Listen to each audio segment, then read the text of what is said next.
ఈ వీడియోలో కనిపిస్తున్నాడు కదండి, వీడి గురించి నాకు ఒక కాల్ వచ్చింది.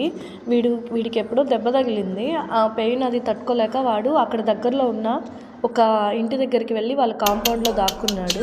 అయితే వాళ్ళు నాకు కాల్ చేసి ఇట్లా జరిగిందని చెప్పారు. ఆ టైంకి హాస్పిటల్ క్లోజ్ అవ్వడం వల్ల ఆ రోజుకి యాంటీబయాటిక్ వెళ్ళి వేశాను. ఆ తర్వాత మళ్ళీ వాడిని సర్జరీకి అని చెప్పి తీసుకొద్దామని రెస్క్యూ కోసం వెళ్ళాము.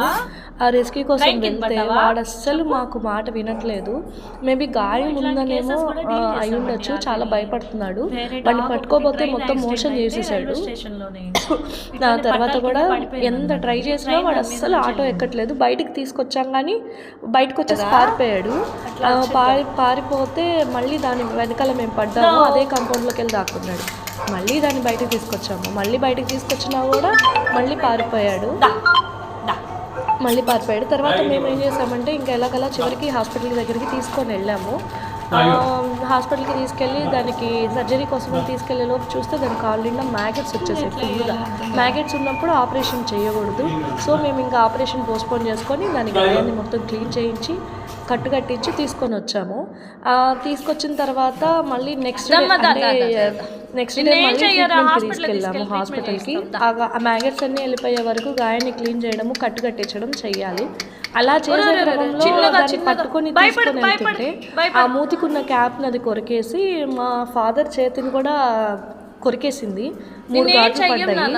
సరే ఇంకా పాప ఆయనకి చాలా పెయిన్ వచ్చింది, డీప్గా వెళ్ళాయి అది కరవడం.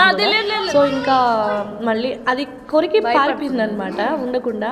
మళ్ళీ దాన్ని పట్టుకొచ్చి చిన్నగా మళ్ళీ ఇదిగో ఇక్కడ ట్రీట్మెంట్ చేస్తున్నాం కదా, పారిపోయిన దాన్ని పట్టుకొచ్చి ఇంకా అది పారిపోకుండా కాళ్ళు కట్టేయాల్సి వచ్చింది. మాకు తప్పలేదు. మేమైతే ఏ డాగ్ని కూడా అంత రూడ్గా ట్రీట్ చేయించము. వీడి ఒక్కడి విషయంలోనే అది భయపడుతుంది కాబట్టి ఇక దాని ముఖం మీద క్లాత్ వేసి కాళ్ళు కట్టేసిన తర్వాతనే దానికి ట్రీట్మెంట్ చేయనిచ్చింది. ఎందుకంటే డాక్టర్స్ కూడా కొంచెం భయం ఉంటుంది కదా వాళ్ళు ట్రీట్ చేయాలన్నా కూడా, దానికోసమే అలా చేయాల్సి వచ్చింది. ఆ ట్రీట్మెంట్ అయిపోయిన తర్వాత ఇంటికి తీసుకొచ్చి వాడిని జాగ్రత్తగా పెట్టాము. ఇలా ఆ లోపల మాత్రం ఆ స్కిన్ కిందంతా మ్యాగెట్స్ ఉన్నాయి ఫుల్గా. ఆ మ్యాగెట్స్ అన్నీ బయటకు వెళ్ళిపోతేనే దానికి ఆపరేషన్ చేయడం కుదురుతుంది. ప్రజెంట్ అయితే ఈ ట్రీట్మెంట్ ఇట్లా కంటిన్యూ అవుతుంది. మేమైతే 100% మాకు కనిపించిన వాటికి న్యాయం చేయాలనే చూస్తున్నాము. ఎవరైనా సేవ్ ద యానిమల్స్ ఫౌండేషన్కి హెల్ప్ చేయాలి అనుకుంటే మా కార్యక్రమాలు మా యూట్యూబ్ ఛానల్ చూడండి. మేము చేసే రెస్క్యూస్ ఎలా ఉంటాయో చూడండి. మా ఫాదర్కి డాగ్ బైట్ అయినా కూడా మేము దాన్ని వదిలిపెట్టలేదు. మళ్ళీ తీసుకొని వచ్చాము. ఆయన ఇంజెక్షన్ వేయించుకున్నారు. దానికి ఎన్ని ప్రికాషన్స్ తీసుకున్నా ఇలాంటివి అనేవి జరుగుతూ ఉంటాయి. మళ్ళీ మేము రెస్క్యూస్ చేస్తూనే ఉంటాము.